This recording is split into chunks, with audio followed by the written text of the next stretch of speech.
Okay, welcome back. So as I said in the previous video, we are going to solve the first exercise from homework 6, just in here in our Excel. So let's solve this exercise, which is not that difficult. There are only two complications that we are going to solve in here. The first complication is that we have bid and ask, as you can see. We already know how to solve bid and ask, so it's not a big deal. The other thing is that we have two time frames because we have two forwards, one at 6 months and one in 2 years. So we need to be careful about this. Let me solve this exercise and let me know if you have any questions on the Zoom session. So let's focus first on the fact that we have two time frames with two forwards. So how do we solve this? Well, you have to calculate two strategies, one for the first time frame and another strategy for the second time frame. So first, let's focus on the 6-month strategy. Let's do this one, then we do the other one. So similar to what we did in the other video, we start by just writing the initial investment that we have in the home country, in the US in this case. And the very first step that I'm going to take is to invest my dollars in the US. So how do I do this? With the future value formula, which is $1 million times 1 plus, and in here, you need to be very careful because you need to choose the correct interest rate. So we are in the US, right? So we need to use either 4% or 6%. But the second question is, which time frame are we calculating right now? Right now we are in 180. So that's why we are going to use the interest rate for 6 months in the US. In this case, 0.04. That's the US 6-month rate times 180, which is the time frame, over 360. So the amount of dollars that I can get if I stay in the US is 1,020,000. Then the next thing that I need to do is to convert my dollars to Swiss francs and then invest in Switzerland, and let's see if that gives me more profit. So if to do that, first we need to solve the issue with the bid and ask. Okay, and we need to be careful because when we need to decide which exchange rate we are going to use, we have 6 different options, right? Either these 2 or these 4. So the first thing that I need to ask me is, am I in the present or in the future? So I am in the present, right? This is the column of the present. So I will have to use spot. But the next question is, should I use ask or should I use bid? You remember how did we solve this with bid and ask? If you needed the currency at the bottom, so in this case Swiss francs, you will have to use ask, right? If you need the currency, or if you are buying the currency on top, you will have to use bid. What are we buying in here? We are buying Swiss francs. So that's why it will be 1.2289, the currency that we're going to use. We're going to use spot and ask. Okay. So we're going to convert our $1 million, and do we need to divide or multiply? Be careful, we have dollars and we have dollars on top. That means we need to divide.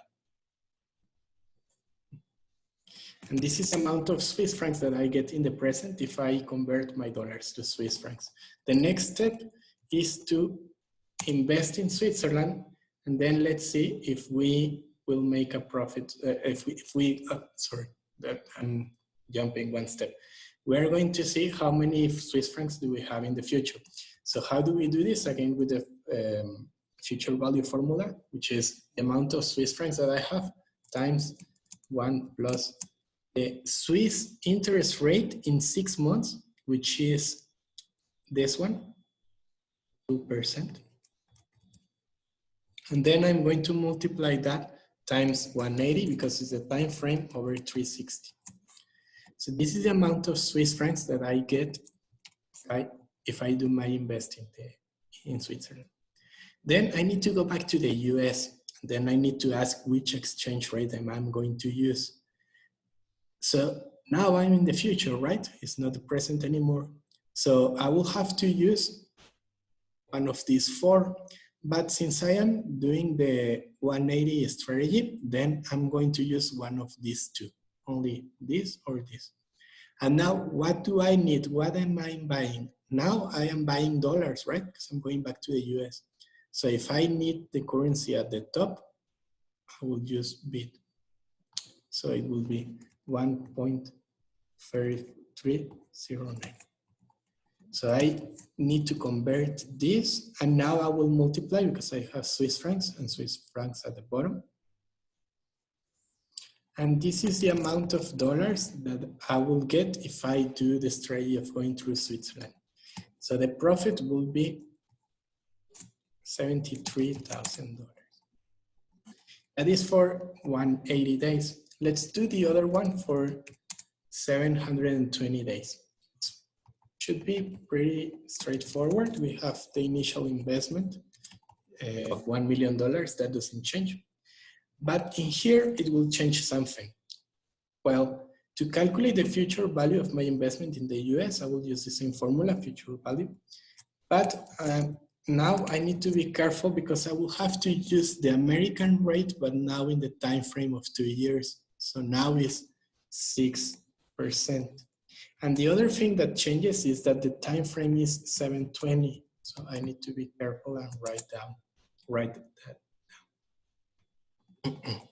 So this is the amount of dollars that I could get if I stay in the US.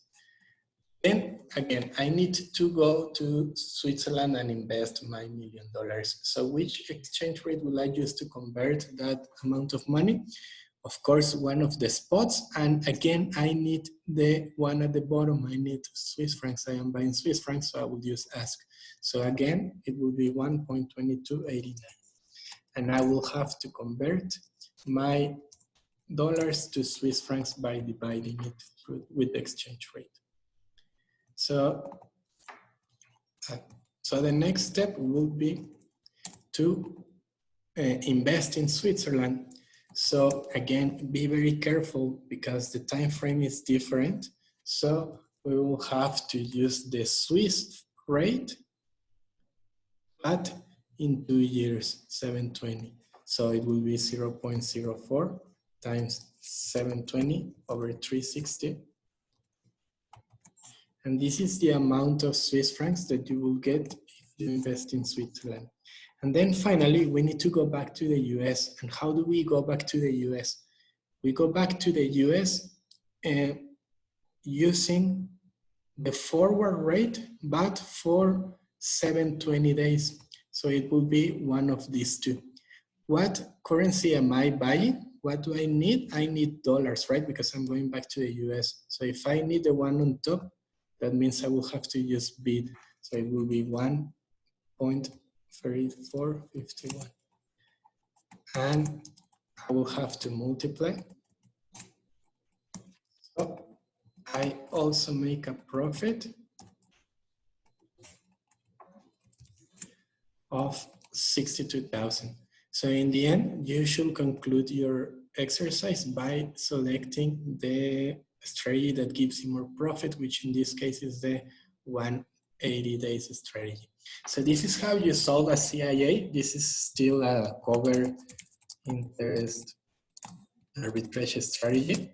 But in here we have bid and ask. And we also have two forwards.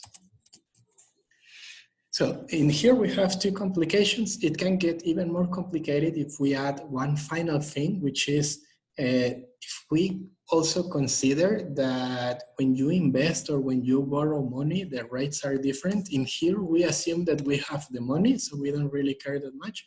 So it's the same, it's like the investment rate. But in a following exercise, we're going to consider what if instead of having the money, what if we consider borrowing the money?